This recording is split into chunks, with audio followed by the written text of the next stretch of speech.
नमस्कार. जय महाराष्ट्र. भारतीय जनता पक्षाला मोठा धक्का बसलेला आहे. निवडणूक निकालाच्या एक दिवस अगोदरच मुंबईमधून भारतीय जनता पक्षाचे महत्त्वाचे नेते, ग्राउंड लेवलचे नेते यांनी भारतीय जनता पक्षाला सोडचिठ्ठी दिलेली आहे. याचमुळे निवडणुकीचा निकाल जाहीर होण्याच्या अगोदरच आता या ठिकाणी महत्त्वाचा पक्षप्रवेश मातोश्रीवरती झालेला आहे. उद्धव ठाकरे यांच्या शिलेदाराने काम करून दाखवलंय भारी आणि पुन्हा एकदा दिग्गज नेत्यांची हवा जाताना दिसत आहे.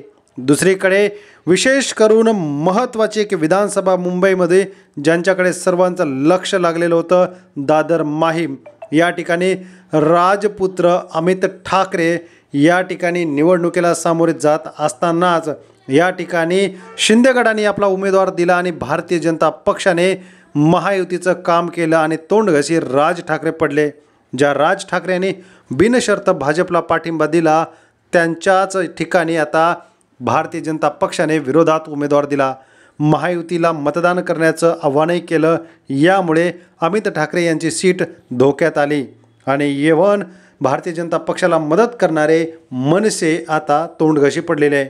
अशातच निवडणुकीला एक दिवस निकालाला बाकी असतानाच महत्त्वाची राजकीय घडामोड मुंबईमध्ये घडली आणि पुन्हा एकदा मातोश्रीवरती महत्त्वाचा पक्षप्रवेश झाला.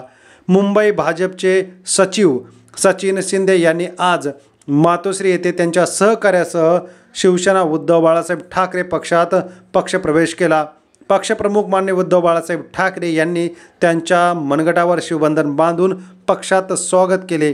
यावेळी विभाग प्रमुख आणि भावी आमदार असा सध्या ज्यांच्या नावाची चर्चा होते, महेश सावंत, सिनेट सदस्य प्रदीप सावंत तसेच शेकडो शिवसैनिक उपस्थित होते. त्यांच्या येण्याने भारतीय जनता पक्षाला धक्का बसलाच आहे. तर या ठिकाणी दादर माहीमचा निकालही काय लागणार हे यावरून स्पष्ट होताना दिसत आहे.